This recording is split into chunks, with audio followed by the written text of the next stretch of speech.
My name is Haley Baker and I'm an 8th grader here at ESK. Every year, the 8th grade does a year-long project called Portfolio. Portfolio is basically a project where you get to choose any topic you're interested in and research it all year long. There are 3 parts of this project: research, service, and artifact.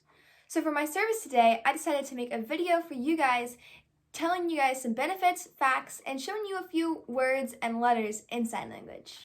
Before you dive into learning sign language, there's definitely a few things you need to know.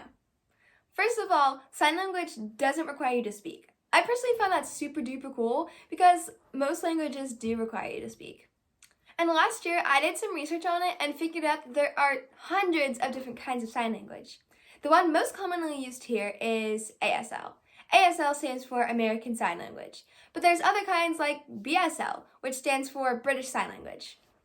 Another cool fact about sign language I learned is that it doesn't just use your hands. Many people think it's just hand motions, but it actually requires a lot more than that, including facial expressions, posture, and body movement. We use these tools to express what feeling we're trying to get across with what we're saying. So they use body movements to really emphasize what they're trying to say, and they exaggerate their facial expressions just so you know how they're feeling. So now you know a couple of things about sign language, but now I'm going to tell you a few benefits. First of all, it helps you become a better multitasker, listener, and communicator. As you can probably imagine, these are very important skills to have through anything you're doing in life. It also helps young students and helps them become better spellers, have better memorization skills, and have increased focus. These things are big, especially when you're in school and learning new things. The main reasoning for this is the muscle memory. With all these things, you might think that they really only help deaf people, but it can actually help anyone. For example, think of your parents. What's their job? Are they a doctor, a teacher, a construction worker? These are just a few examples, but literally any job benefits from using sign language. It helps your focus and really improves your performance, and it puts on a great reputation for your businesses. So anyone big or small can learn it. Trust me, it does take a lot of hard work, and right now I only know the alphabet, but I'm hoping to learn more in the future. Right now, I'm going to show you a few of my favorite letters, phrases, and words that I have learned over the course of this year and my study of sign language. I learned the entire alphabet, but for the purposes of this video, I'll be sharing the first 3 letters with you. This is A. You start by folding in your 4 fingers and then you press your thumb against your pointer finger. This is A. Next is B. You basically just start while acting like you're going to give someone a high five, and then you just fold in your thumb. This is B. Finally, C. You're just going to take your hand, turn it to the side, and curl it, and it even kind of looks like a C. So those were some letters, A, B, and C, but now let's do a few words. First of all, pancake. You're going to start with one hand laying out flat, and the other hand's going to glide the back of its hand and then flip over and clap together.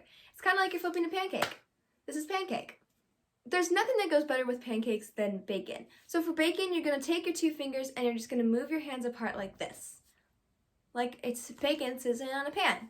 This is bacon. Finally, let's do some common phrases. I just learned these, so I'm definitely going to be using them in the future. For thank you, you're going to put your hand up to your chin and then pull it away. For hello, you're going to take your hand and put it up to your forehead and then pull it away. Kind of like a salute. Hello. Obviously, you can greet them, but eventually you're going to have to say goodbye. So for goodbye, you put your hand up to your head and then you move your 4 fingers like this. Like a small wave. Okay, now let's talk about how to say your name. When greeting someone in sign language, you definitely want to introduce yourself just like you do in English. Just like you would have a conversation, you say like, my name is Haley, or my name is Bob, or whatever your name is. So that's how you really get to know each other. And so to say my name is, let's just say my name is Haley, you put your hand up to your chest like you're saying my, and then you do your 2 fingers and you tap them twice for name. And actually, when you're doing this, isn't present. So you're basically saying my name, and then you spell out your name in letters. My name is Haley.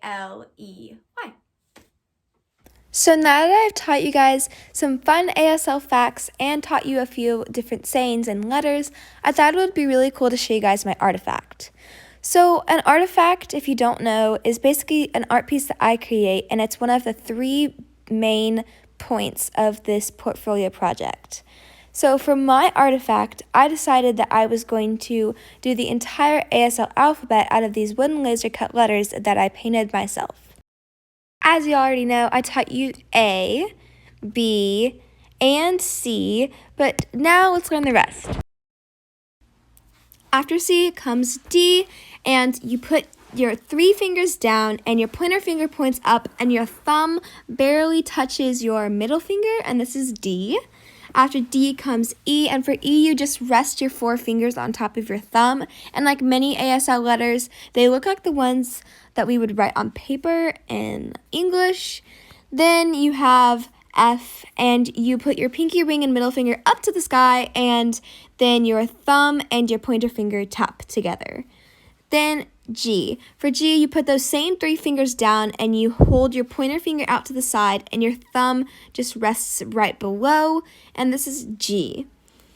H is actually very similar, except you have your middle and your pointer finger pointing out, and then you only have 2 fingers pointing in, and your thumb rests on your ring finger.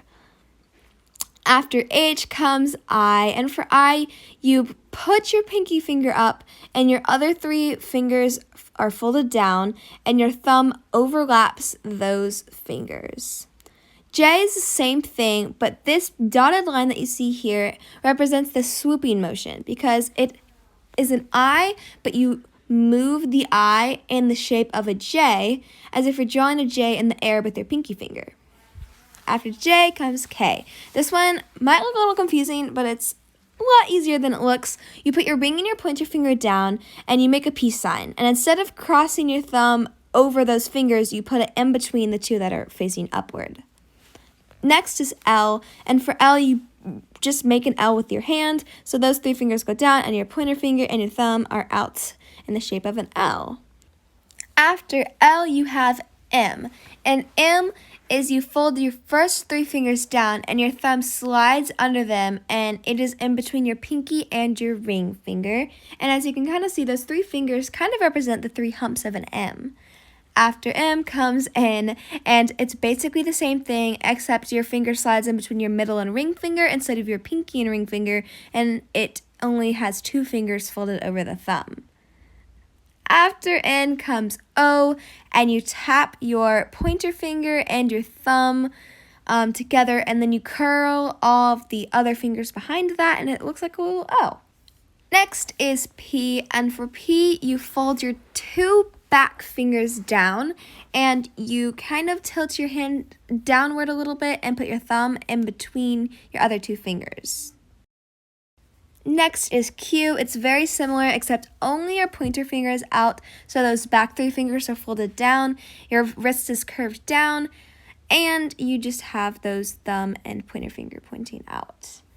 Next is R, and it's basically like you're crossing your fingers, almost like good luck, and those other fingers are pointed down, and your thumb just kind of rests in between your middle and pointer finger. Next is S, and for S, it's very similar to a lot of the other letters, but your thumb doesn't go all the way over all of your fingers, it just goes over the first 2.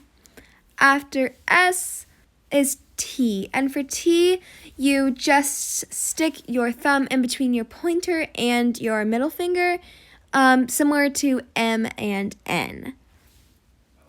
Next is U, and for U, you fold your thumb over your ring and pinky finger, and your other 2 fingers stick up, but they are glued together. For V, it's the same thing, except you pull those 2 fingers apart, like a peace sign. After V comes W, and it literally looks exactly like a W.